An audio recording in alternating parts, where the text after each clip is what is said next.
glad that you're back for our third webinar for our 2023 Stand and Raise Parent Empowerment Speaker Series. So if you missed last week's webinar with Detective Earl Campbell, Dr. Jed Walker, therapist Jill Anderson, and Principal Mike Rice on what they wish parents knew about technology, be sure to go to mediasafety.org or projectstand.org to view or share those recordings.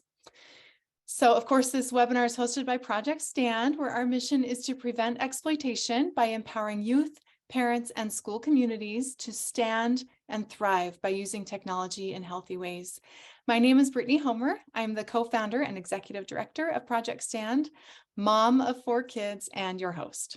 So we invite you to follow us on Facebook and Instagram at projectstand.mediasafety, where you can stay updated on all of the resources that we have for parents and schools, and including Stand Week, which is our powerful student-led media safety program for middle schools that can also be customized for other groups and other ages as well.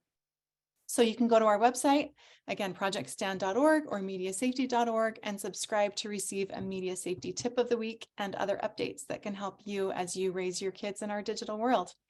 So the Q&A feature is open for your questions and comments right now. And at the end of the presentation, I will just pull from there. So you can submit your questions at any time. And of course, again, if you would like your question to remain anonymous, just go ahead and select that option. So we have lots of sponsors for this event, but I want to specifically thank our champion sponsors, Billings Public Schools, St. Vincent Healthcare, Underwriter Automotive, and Simply Local Magazine. And additional sponsors are listed on our website. So I want to remind you this presentation is intended for adults, and research shows that well-resourced, well-educated parents are the most important protection for their kids. And so our hope with this speaker series is that as you are participating, that you're feeling empowered in your role as a parent. At the same time, we recognize that sometimes listening to webinars like this, week after week, has the potential to lead you to feel like you are failing or falling short. So what I want to emphasize to you is that just by being here or watching this recording, you are proving what an incredible parent you are. The fact that you would take some of your precious time and energy, which we all struggle to have enough of, to learn and get access to resources that will help your children, that deserves to be applauded. There is no expectation that you need to do everything you learn or immediately implement everything. Just take one step at a time. You are doing an amazing job. So today we have the privilege to hear from Casey Jones, who is an outreach manager at the National Center for Missing and Exploited Children, also referred to as NCMEC, at their headquarters in Alexandria, Virginia. She started there in 2019 while finishing her degree in Human Development and Family Studies, concentrating on research, policy, and advocacy from George Mason University. She then accepted a full-time position and in their call center, which is kind of like 911 for NCMEC, which I can't imagine how mentally and emotionally challenging that must have been. But so she's spent her career advocating for our nation's children and now works with law enforcement, communities, and children to recognize, address, and prevent all issues related to NCMEC's mission. So thank you so much for joining us, Casey. We are so excited to have you, and I'll go ahead and turn it over to you to educate us on how predators target our children online and what we can do. Thank you so much, Brittany. I am really excited to be here for this opportunity to be able to talk with you all. And I really do have to echo Brittany's sentiments. Just being here, just listening to me talk, just learning more information, that's amazing. And that's our first step. And so with that, I am just so excited to share this presentation with you all and talk about some of these issues more in depth. So with that, I am going to go ahead and share my screen. First of all, just thank you so much again for having me and for letting me talk to you all today about internet safety and resources that we have here at NCMEC for parents, guardians, communities, really anybody who has access to children or who is with children often. We want to make sure that they have access to this information and these resources. And so here today, I'm really here to talk about NetSmartz. So what I first want to say is that our organization is the National Center for Missing and Exploited Children. We have access to an insane amount of resources, you guys. And today I'm only talking to you about our internet safety resources and how you can report some of the things that are happening to our organization and to law enforcement. But what I'm not going to talk about is all of the amazing resources that we have for missing kids, all of the amazing resources that we have for parents, for law enforcement, for mental health providers. So please, I encourage every single person to go to our website at missingkids.org and really check it out. We have pages based on the issues, we have pages based on what resources you might be looking for, really just so much information on that website. So please, please go ahead and take a look. And additionally, this exact presentation is available on our website to download as well. So I have cut some of this presentation up just for time's sake. So some of the slides are missing, but none of the important stuff, all of the important stuff is still in here for you guys today. But if you wanted this exact same presentation, you can find that on our website at missingkids.org as well. So with that, we are going to jump right in. So NetSmartz is our online safety program for children and families in grades K through 12. What's really important about this program is that we acknowledge that we cannot be talking to our 15-year-olds the same way that we're talking to our kindergartners. And so we've created NetSmartz prevention programming for kids of all ages. So we have K through 2, 3 through 5, 6 through 8, and then high school. All of these different forms are all the same type of information, right? But we're not talking to our kids in the exact same way throughout the ages.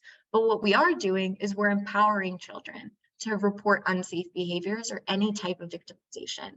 We're engaging with children to take an active role in solving their problems safely.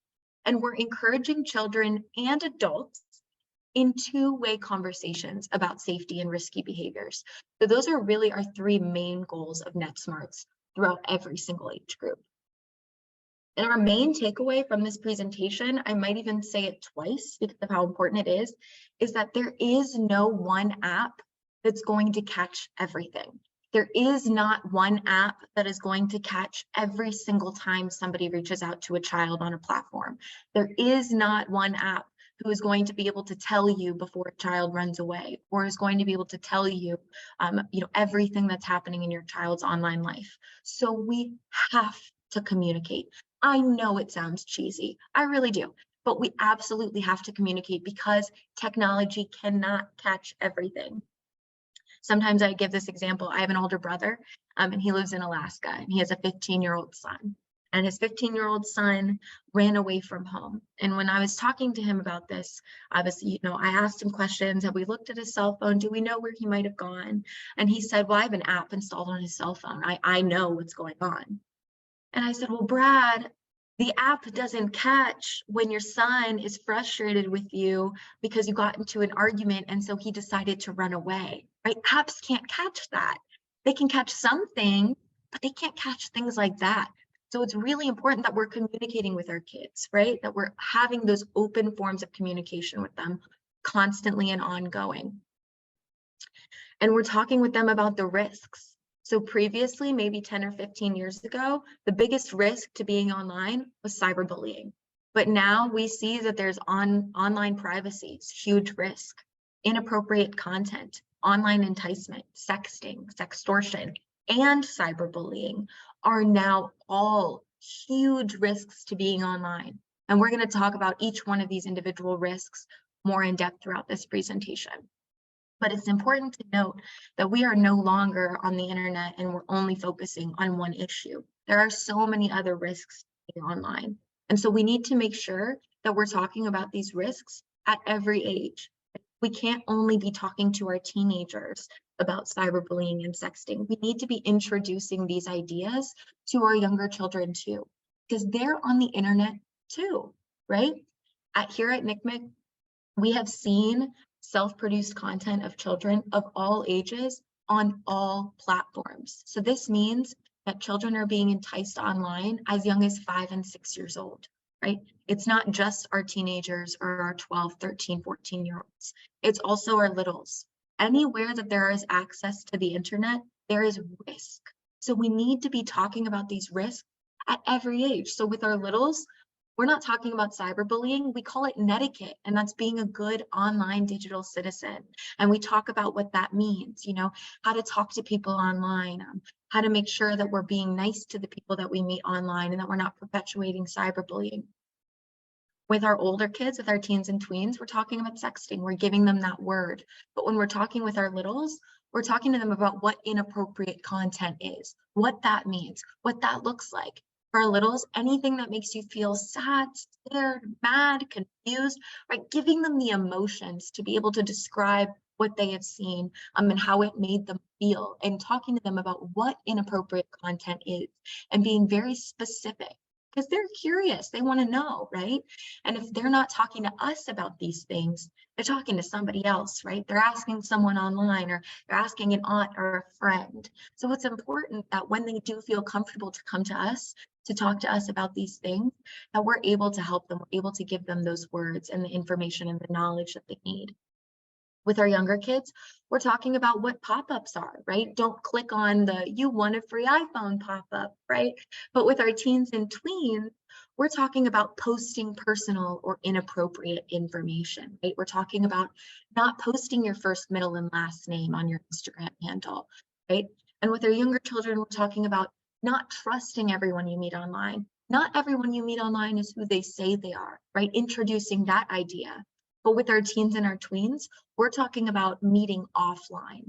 And so we'll talk a little bit more about that. But what I really mean by that is that our teenagers and our tweenagers, you know, even our younger kids and our littles, we put them online for school full time for over 2 years. And so all of those classmates that they met online, are they not supposed to meet them offline because they met online?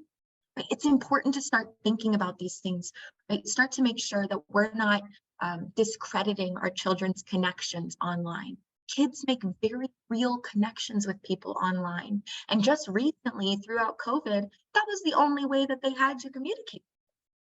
So it's important that we start to create some ground rules, some boundaries about meeting people offline that you meet online. And we'll talk more about that in detail throughout this presentation.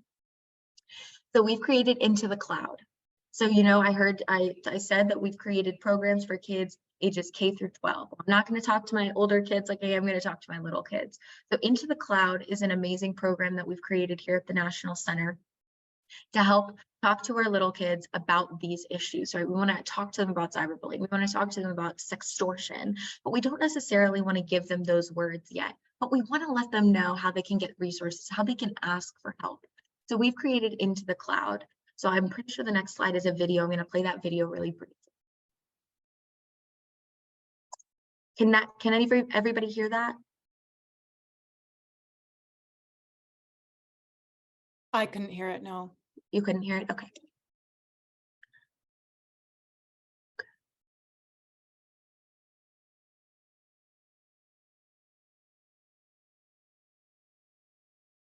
Are we hearing that, Brittany? I'm still not hearing it, no. Oh. I am so sorry, you guys. That's okay.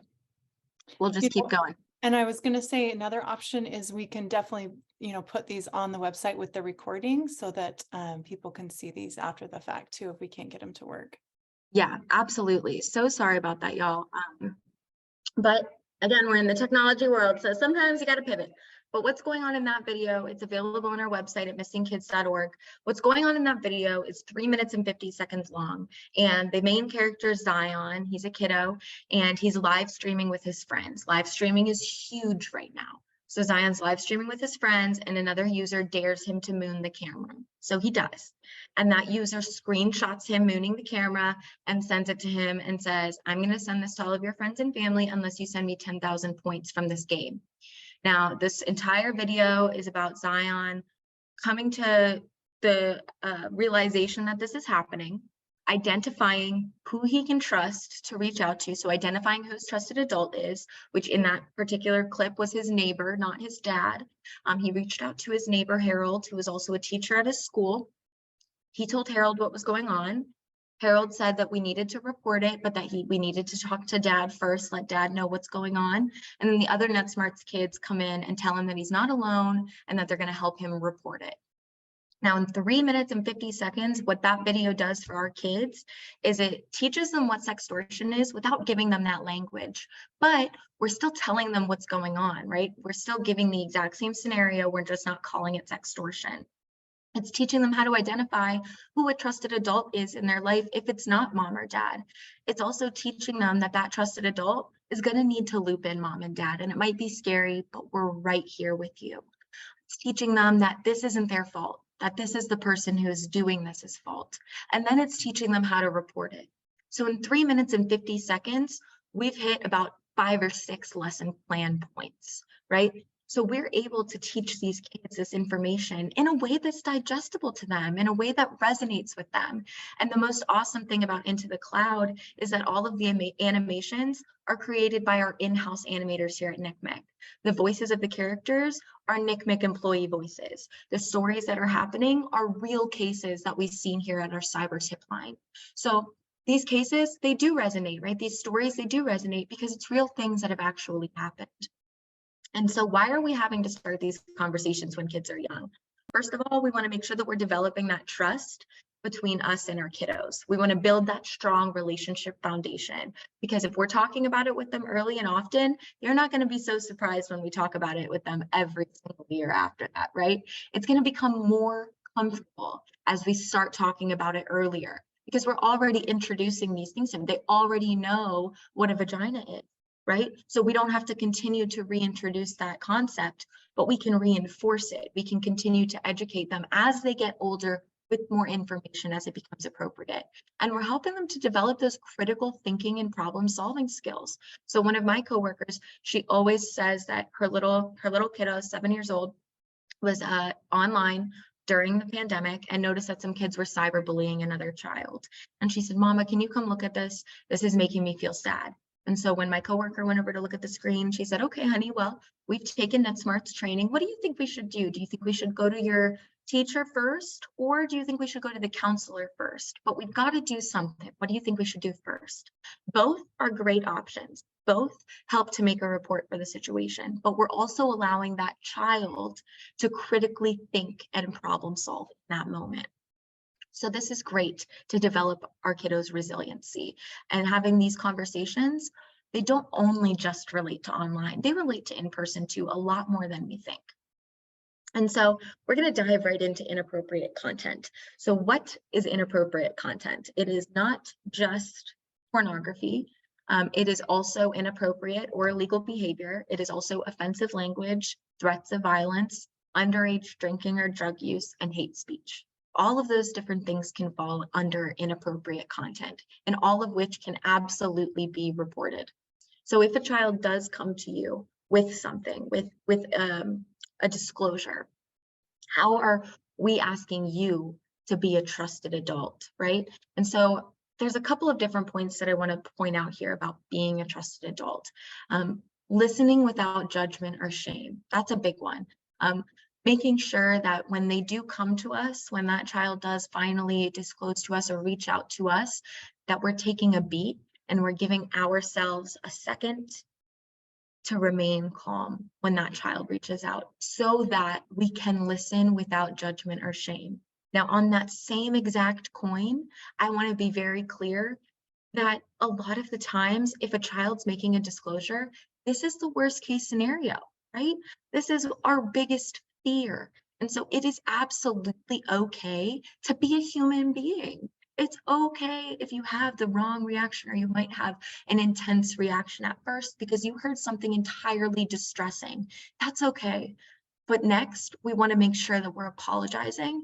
We want to make sure that if that is something that is required of that situation, that we're not pushing our kids away from disclosing to us again, right? So if we do have that strong reaction, going to our kids and saying, "Hey, I am so sorry that when you came to me to tell me something, I wasn't there to listen to you and remain calm. I'm so sorry. I'm here now. I want to listen. I want to help you. The only thing I want is to make sure that you're safe and that you have the things and the resources that you need." Going to our kids after that is going to help rebuild that relationship, right? Maybe they'll come to us again. And it'll also humanize us. We're all humans, right? Adults aren't perfect. We're not always going to get it perfect every time. And so it's so incredibly important that when we don't get it right, that we follow up and we make sure that that child knows that we care and that we're here to support them and help them, right? So we also want to make sure that we're helping kids identify other trusted adults they can reach out to as well. So if you're a parent or a guardian, let's make sure that we're talking to our kids about who their trusted adults are and making sure that they know that it's okay if it's not me all the time, right? If it's your older sister, or if it's your teacher at school, or your counselor, or your coach, or mom's best friend, or auntie, or someone like that, let's make sure that we know who our child's trusted adult is so that we can be in cahoots with them, right? I would love to know who your trusted adult is. That way we can all be on the same page so we can all protect you better. So we all know when something's happening, right? And once we know who that trusted adult is, we as the parent or guardian can then reach out to that trusted adult and let them know, hey, my kiddo told me that you're somebody that they really trust. So, if they ever come to you with anything that they're feeling mad, sad, scared, confused about, please know that I'm an open door. Please know that I'm here to help too, as their parent and guardian, that I really want to be looped in. Make sure that we're building those connections with the people in our children's life as well. That makes us become better trusted adults too. So what you can do, right? So if a child comes to you saying, hey, I found inappropriate content online, or somebody sent me inappropriate content, let's try not to scare them. Let's try our best to stay calm and make sure, if this is not the most important thing that you see all day, that it's not their fault, right? Answer any questions that they have and then help them report it. So in terms of inappropriate content that can be reported to NCMEC, any kind of pornography or explicit material sent to a child can be reported to NCMEC. That's called unsolicited obscene material sent to a child. Absolutely can be reported to our cyber tip line. And I'll be able to provide that cyber tip line information too throughout this presentation. But that can absolutely be reported. So it's so important. If you see something that's inappropriate content like hate speech or violence on an app, we can report it to the app. And our organization has step-by-step directions on how to report different things to every single application. So again, at missingkids.org, so many resources. What the child should do if they come across inappropriate content, they can turn off that screen, they can use the back button, tell our trusted adult, report it to that website and app, and then where appropriate, reporting it to the cyber tip line. Kids can report to the cyber tip line too. Such an important thing to know. So online privacy, when we talk about online privacy, what's okay and what's not okay to share. I'm going to dive into this one a little bit more because I think that this one will resonate when I give a couple examples. So in terms of personal information, up until 4 years ago, my Instagram name was my first, middle, and last name. My first, middle, and last name. So all 1,000 of my followers know my full name. Every year when my birthday comes along, now they know my birthday and my full name. Right? Anytime I post my family or my significant other, now they know who my family is, who my significant other is, what my full name is, and what my birthday is, right? And I was 20, 21, 22, 23 years old when I realized that that wasn't okay, that that was way too much personal information to be posting on my Instagram. Another thing that I think of is our back to school photos. So I think of little Johnny. Johnny and Susie are my two favorite names for children who don't exist. So when I talk about the hypothetical children, they're Johnny and Susie to me. And so let's say that Johnny's going to school and mom and dad are so excited and they take a picture of Johnny in front of his school. Mrs. Johnson's 3rd grade class, 2023. Aiden's first day of school is the caption, and mom has her first and last name. So now, from the outside looking in, not only do I know where Johnny goes to school, but I know how old he is, what grade he's in, what class he's in, and his first and last name, based on that one post, that one photo from mom. So it's really, really, really important that we think about what we're posting before we put it online. I also think about checking in. So I think about celebrities. Celebrities never check into locations when they're actually there. Why? Because they'll get stalked by the paparazzi. What's interesting about that is that the same kind of goes for us and our kids. We don't want our kids to be checking in on Facebook or checking in on Instagram with their exact location at the exact time that they're there. We don't want that, right? And so let's talk about why that is. Why don't we want to know exactly where you are the minute that you're there? Just in case one of your followers, or just in case somebody sees it that we don't want to see it, right? We don't want everyone to know where you are at every minute of the day. We want to keep you safe. And so it's really important that we're talking about online privacy in every single one of these points with our kids, right? So these are some of the risks of sharing personal information. So stalking, identity theft, online scams, cyberbullying, online enticement, sextortion, hacking, all very, very, very real risks of sharing our personal information, right? Snapchat, for example. Snapchat, their photos sync to your account.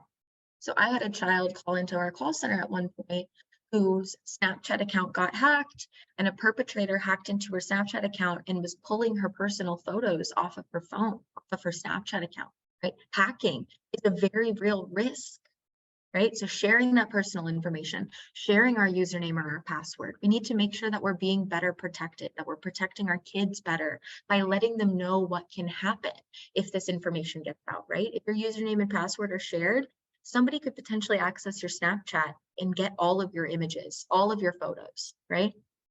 If Facebook is hacked, somebody could go through all of your Facebook messages, right? Somebody could go through all of your Facebook photos or your friends lists, find out who all of your friends are, who your family is. So it's really important that we talk about every single one of these risks as a risk of sharing personal information. And I'm going to dive into online enticement, sextortion, and cyberbullying too, so don't you worry.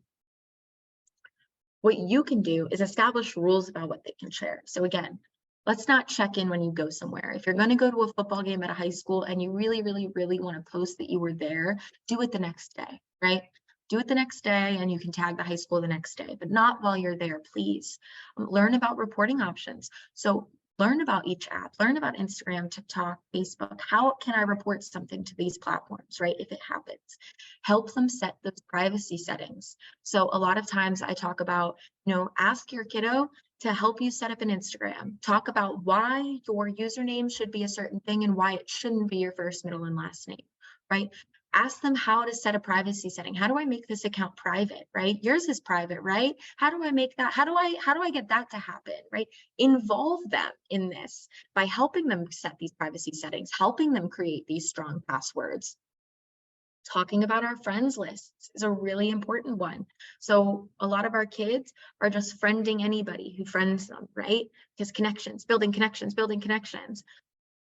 No, I did the same thing when I was younger, and now I have random human beings following me on Instagram that I have never met before, and I have to go through purges of people I don't know regularly. And so it's really important to talk about only letting people follow you who are your friends.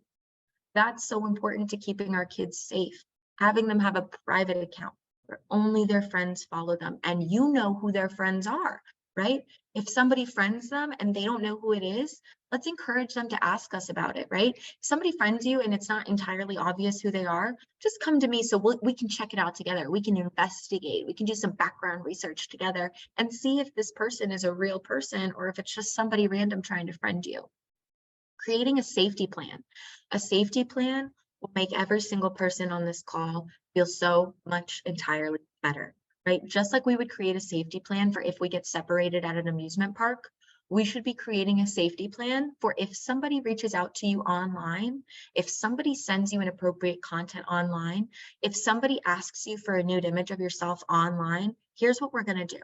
Here's how we're going to keep you safe. Here are the exact steps that we're going to take. And once you have that plan in place, once you continually talk through that plan, it becomes normal, right? It doesn't become scary. It becomes a plan of action. And so if something does happen, they can say, hey, mom, we can use our safety plan. Or, hey, dad, we can use our safety plan. We already know what to do. And part of that is reporting to the app and reporting to NCMEC, okay? So let's dive into what online enticement is. I'm going to read this word for word.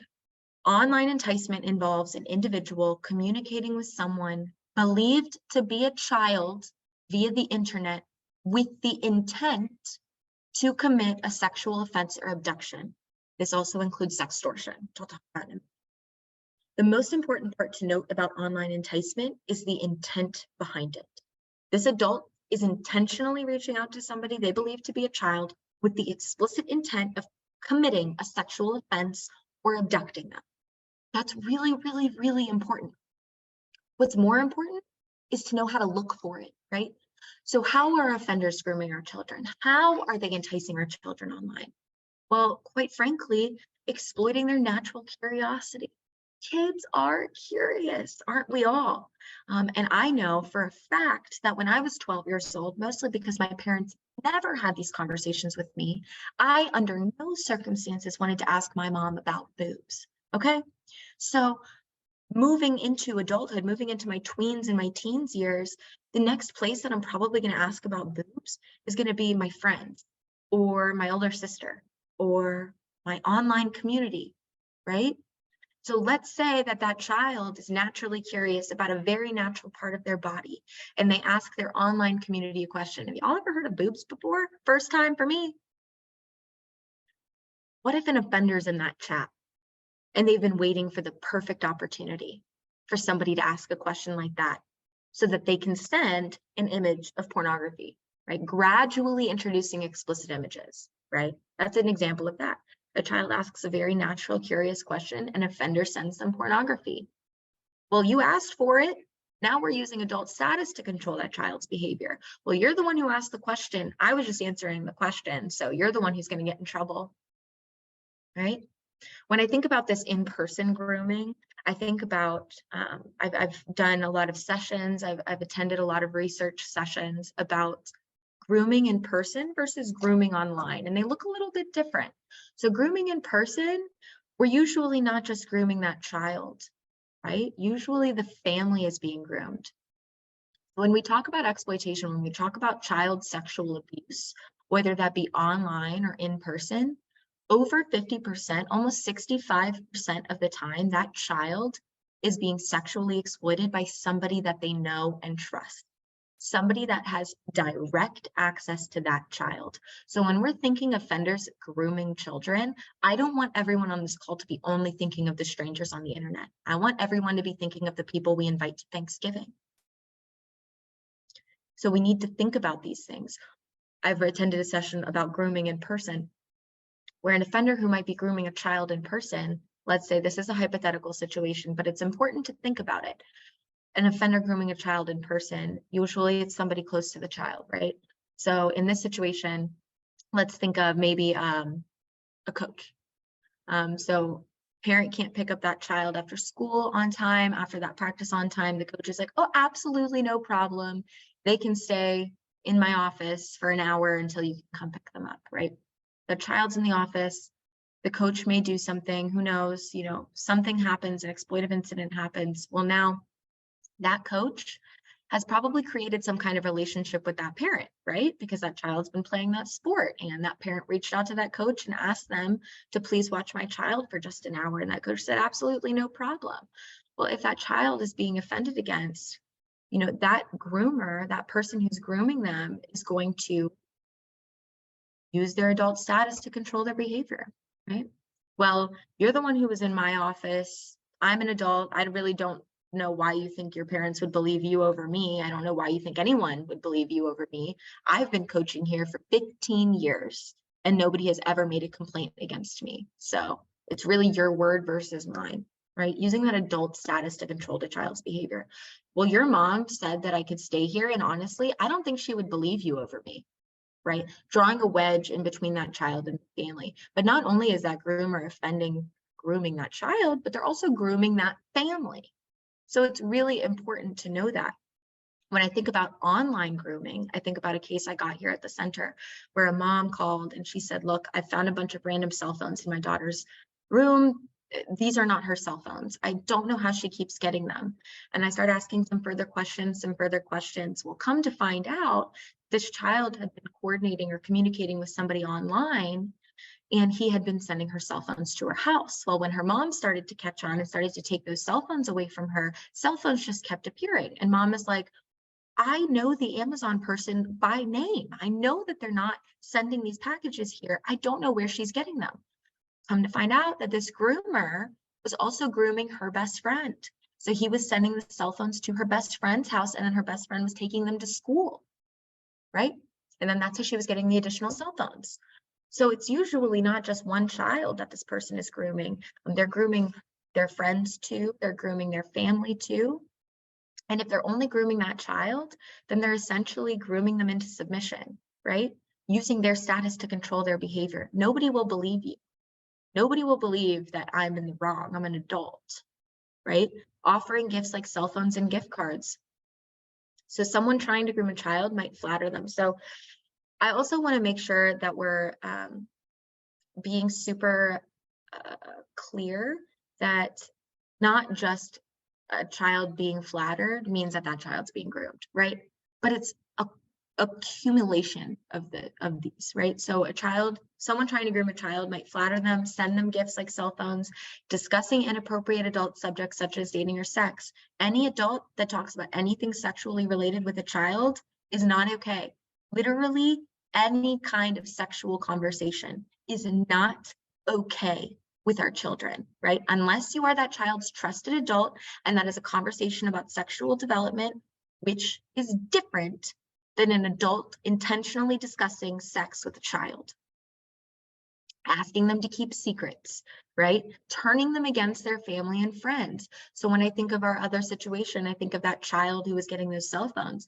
The reason that he was sending her cell phones was because she had a curfew at 10 p.m. She couldn't use her cell phone. And he had convinced her that they could talk more if he sent her a cell phone. Well, we can talk past 10 p.m. if I send you a cell phone. Your mom never has to know. I'll send them to your friend's house. Your mom never has to know. Let's take it one step further. Your mom doesn't understand you the way that I do. Oh, you got into a fight with your dad last week? I would literally never yell at you ever.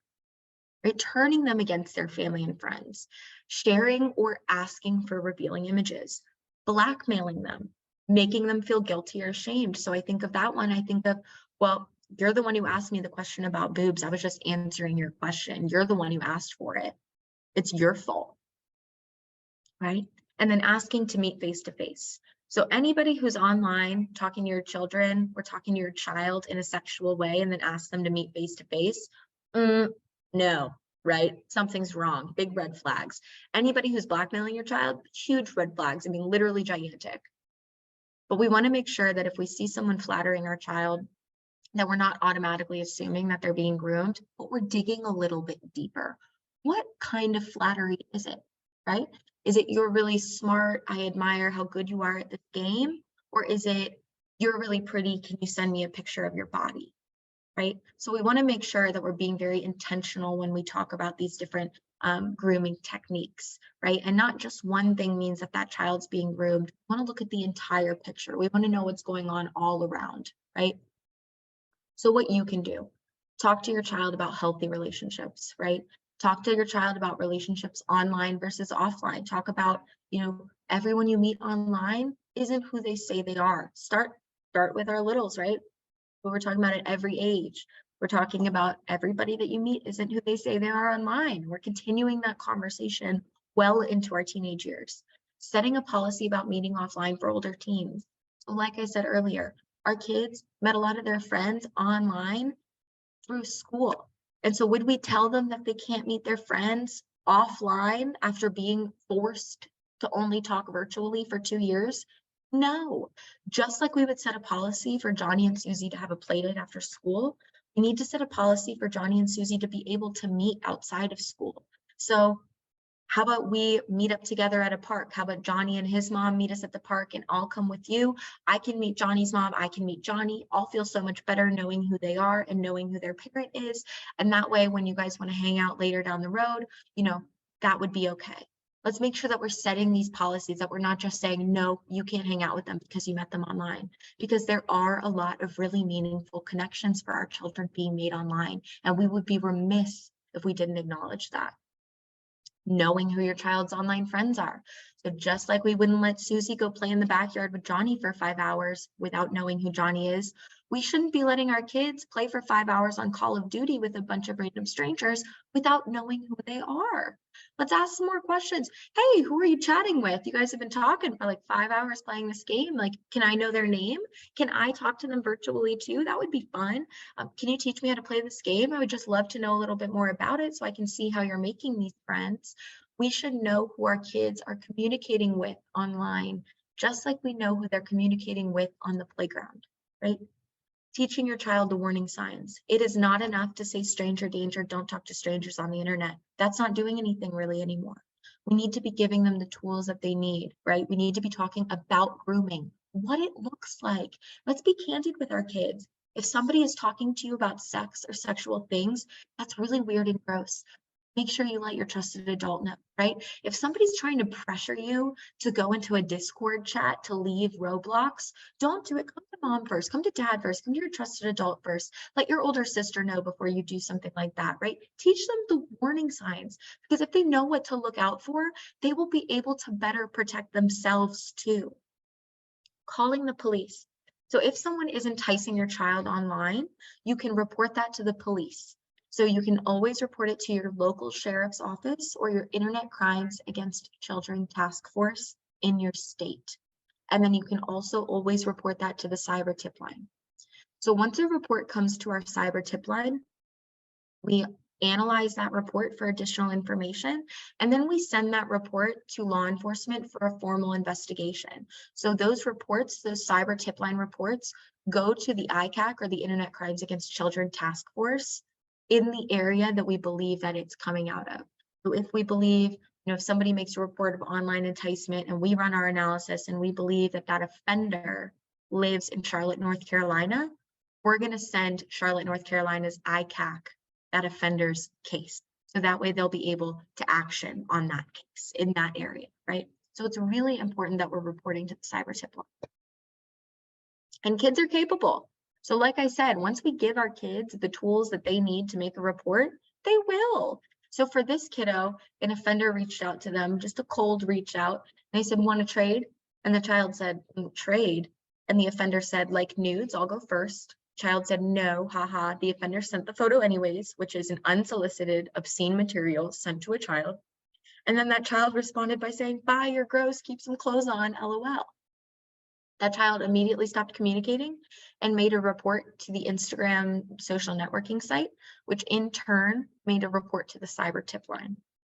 And so, what this kid did without even really realizing it is that they potentially saved hundreds of other children from victimization.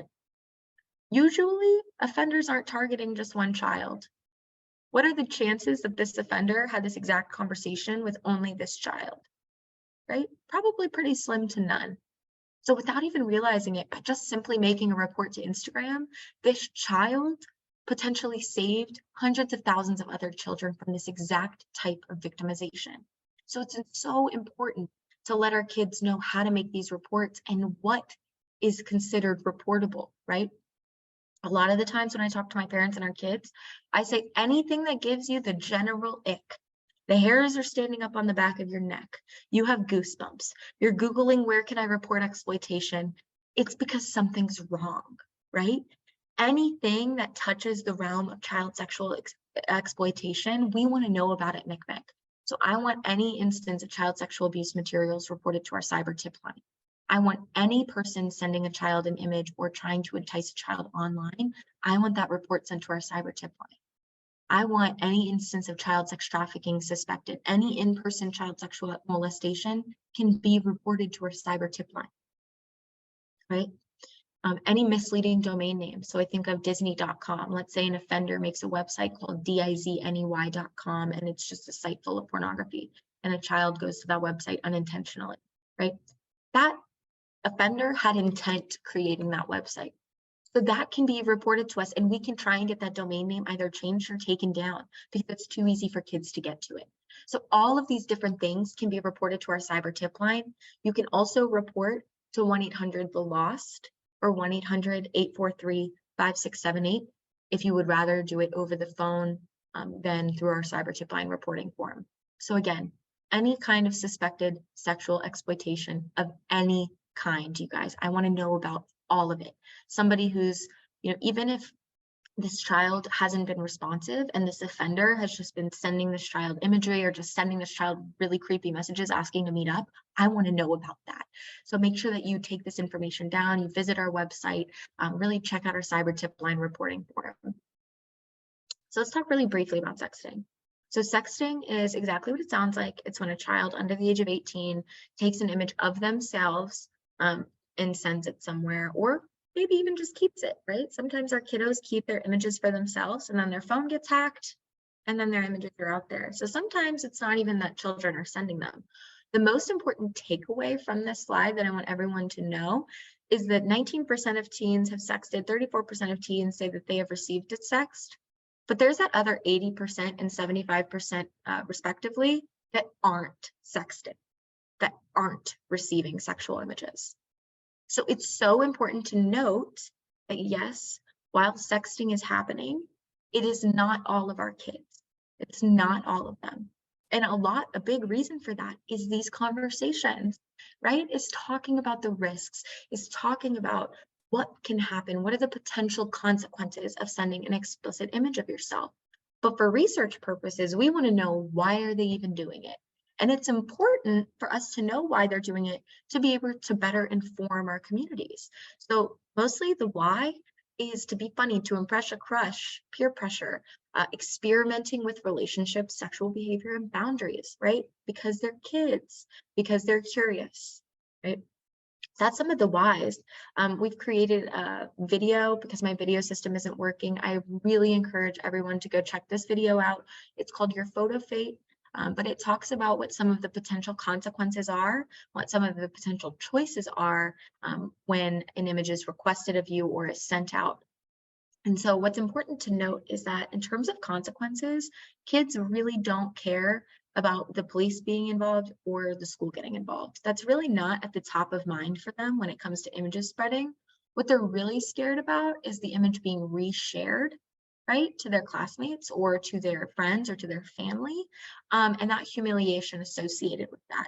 That's what they're really worried about. So when we're talking about sexting, when we're talking about the possible consequences and choices, we need to lead with the resharing aspect, okay? If you take an image of yourself, it can get in the wrong hands, regardless of if you send it or not, right? Somebody can hack your phone. Your friend could be looking through your photos and see it and send it to themselves because they're not really your friend. You could possibly send it to your boyfriend, and he's a totally nice person, but his friends suck, and they see the image and they take it off of his phone. I mean, the possibilities are endless. So it's so important when we're talking about those consequences that we play Your Photo Fate. Okay, and so Your Photo Fate is that video. Again, it's available on our website. It's also on YouTube. I highly suggest taking a look. It's amazing, but it talks about some of those consequences. And then more importantly, at the very end, it says, and hey, if your image is already out there, know that it's not your fault and you are not alone, okay? So when we're addressing sexting, we need to be starting these conversations early, right? Identifying what an inappropriate photograph is with our littles, and then putting the word sex to it when they get a little bit older so that they understand. Giving real life examples, right? Well, this child sent an explicit image and unfortunately that image spread across her school, right? So that's something that could really happen. We never, ever, ever want that to happen to you. But talking about what the consequences could be, right? And being gentle about it. Discussing healthy sexual relationships, right? A partner wouldn't ask this of you, right? A partner wouldn't ask you to send an explicit image of yourself underage and things like that. What is a healthy sexual relationship? Talking about the ways an image can spread online, talking about the resharing, and then again, reporting to the cyber tip line if anything does happen. If an image is spread and it's out of control, please report it to the cyber tip line. We can get images taken down within 48 hours. So it's so important that people know that when they report to us, we actually can get that taken down rather quickly. So let's talk briefly about sextortion. So sextortion is a form of child sexual exploitation where children are threatened or blackmailed, most often with the possibility of sharing with the public the nude or sexual images of them, by a person who's demanding additional sexual content, sexual activity, or money from the child. A lot of the times this crime happens when a child has already shared an image with someone. And so this video doesn't have sound, but what's important to note is that it kind of shows how quickly sextortion can escalate.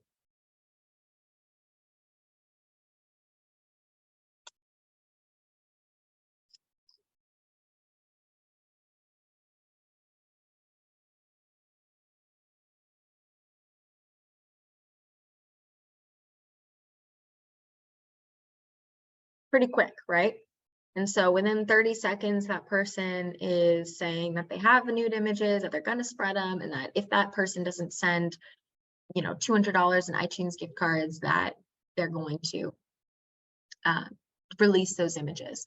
And so a couple of different important parts about sextortion. In about 2013 to 2016, we saw this big rise of sextortion against females for more content, right? The perpetrators of sextortion wanted more sexual content to post and make money from. Now we're seeing a shift in our sextortion offenders targeting our boys and targeting our boys for money. So it's really important that we understand the shift. And with the financial sextortion, it's more aggressive and it happens on a global scale. So we're seeing these offenders reach out to hundreds of thousands of kids to sextort them for financial gain. And so what you can do if this happens, do not comply with the demands, right? Sending additional imagery or sending money will not make this person go away. Report it to the app. Do not delete your account. Law enforcement might want that for investigation. Visit our website, missingkids.org/gethelpnow/ is your explicit content out there, and then make a report of the sextortion to the cyber tip line. So there is hope, there is help, and you are not alone if this is happening to you or to somebody in your community. All right, and let's talk about cyberbullying. So cyberbullying is exactly what it sounds like. It's bullying facilitated by technology. Cyberbullying has evolved over the years. So when I thought of cyberbullying when I was younger, the biggest cyberbullying incident I can think of is like somebody posting a mean comment on Facebook. But now we're sending mean messages, we're photoshopping pictures of kids, whether that be to embarrass them or photoshopping their faces onto other nude images of adults, creating fake profiles of kids, creating fake websites of kids, posting fight videos of kids getting beat up, spreading rumors and gossip, posting or resharing embarrassing or inappropriate photos, sending threatening or harassing comments, harassing or stalking people. All of these things are examples of cyberbullying, and all of these things are very, very real and are happening to our kids on the internet. And so it's really important that we're not just thinking of cyberbullying as one specific thing anymore, that it really is rounded into all of these different things. And it's different than in-person bullying. Cyberbullying follows children home. So where an in-person bully might shove a child in a locker or push a child down in a school hallway, that child will then go home and has to deal with that bully tomorrow. With cyberbullying, they don't get to go home and lose the bully or lose the fake profile or lose the website. It also spreads faster. So where that in-person bullying, the whole school might know about it. With online bullying, with cyberbullying, the whole county might know about it. The whole district, the whole state might know about it, right? And it spreads to a wider audience. So it's not only spreading faster in like minutes, seconds, it's spreading wider. So it's really important to understand those differences between in-person bullying and cyberbullying and why cyberbullying can be so detrimental. And when we talk about cyberbullying, often we're really only talking about the cyberbully and the victim of the cyberbullying. What we're not mentioning is that there's always bystanders and there's always upstanders. So let's talk about the bystander effect for a second.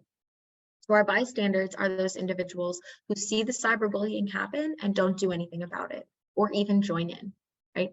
The upstanders are the people who see something happening and they say something about it. So what you can do as a parent, as a guardian, as a community member, support your child and problem solve together, right? Consider saving the evidence of the cyberbullying incident. Block those bullies, set up new accounts. So if somebody is continuing to harass your child on their Instagram or their Facebook, let's close down those accounts and let's reopen a different account under a completely private name where they can't find it, right? Make sure it's private, make sure that they can't friend that child. Talk to the school and report any type of instance of child sexual abuse related to cyberbullying to the cybertipline.org. So in that instance, if somebody is sending an explicit image of a child around the school, make sure we're reporting that to cybertipline.org, and we're also talking to the school about that. How can we prevent it? So monitoring and intervening in the same way you would with offline behavior. So in the same way, if you saw or you knew that your child was bullying another child at school, we need to establish expectations and consequences for if that happens online as well, right? Just like we would punish a child for for bullying a child in school, we need to punish them for the cyberbullying as well and set consequences for it. And then let's take it 12 steps further and model good online and offline behavior. So as trusted adults, as adults in our kids' communities and adults in our kids' lives, they're looking to us, right? We have to model good behavior. So they're looking at the way that we talk to our partner. They're watching the way that we talk to the store clerk or the person who serves us at the dinner table, right? They're watching these interactions. They're looking to see the comments that we post on our aunt's Facebook, so maybe that political comment that's not so nice cannot happen, right? Let's not post that. So that way our child doesn't think that it's okay to comment mean things on other people's Facebook profiles. They're watching us. They want to learn from us. So it's really important that we are modeling that behavior both online and in person. That's the best way that we're going to be able to prevent it. And then we need to take it another step further and talk to our kids about being upstanders, right? So instead of being a bystander, instead of letting people hurt other people, let's be an upstander. So when I think about being an upstander, I think about the kid who sits alone at the lunch table, right? Make sure that your child knows that they should be inviting those kids to lunch too, or they should be sitting down at lunch with those kids too, right? I think about the kids who are maybe being bullied in the hallway, and a child who walks up and says, "Hey, that's not cool," or a child who goes over to a teacher and lets them know so the teacher can break it up. And then that child goes over to that child, the other child who's being bullied, says, "Hey, I've got your back," right? Being an upstander is encouraging them to stand up for victims, to stand up for the little guy, right? Let's take it back to superhero movies, right? If that's the easiest way to resonate with our kids, like, let's be the superhero, let's be the upstander, let's be the person that doesn't let other people feel badly, right? And really teaching them about that. And then really reinforcing not forwarding anything that is mean or inappropriate, right? Let's stop the resharing, stop the forwarding, because it is so incredibly harmful. So in terms of tech options, you can install the filtering and the monitoring software, or you can consult your cell phone provider. So for example, I had a Nokia brick phone up until high school. I could call 2 phone numbers, 911 and my mom. She didn't even put my dad's phone number in there. So there are other options. Not everybody has to have an iPhone 14 when they're 12, right? So it's important to note that there are other options. Look at these individual apps, right? Before a child's allowed to download apps, let's set some ground rules. Let's set some expectations, right? Please just ask me before you download a new app so we can learn about it together and see if that's a really safe option for you to be online at, right? Explore those built-in security features, right? So there are some tech options, but I'm going to bring it back to the very first thing I said. None of this technology can catch everything, right? Some of this offending is more nuanced. It's not so in your face. So it's really important that we have the knowledge of what's going on, what to look out for, and that we know that technology isn't going to catch everything. So we have to communicate with our kids. Remembering what you can do, connect with your kids, connect with your communities, right? Exactly what you're doing right now by being on this phone call. Again, learning exactly what you're doing right now by being on this phone call is learning about all these different issues, what to look out for, how to report it, who to report to. Right? That's so important, because then when you're engaging with your kids, when you're engaging with your communities, you know what to do, right? You know how to create a safety plan. You know where you're going to report. You know what you need to learn next, right? And this is the best way that we can help protect our kids. So all of this information is available at netsmartzkids.org. We have pre-made PowerPoint presentations. They're scripted. We have videos. We have interactive games. We have resources, tip sheets, coloring books, activities, all available for free to download on our website at netsmartzkids.org. The other fun part about netsmartzkids.org is that it's a completely closed off site from NCMEC or from missingkids.org.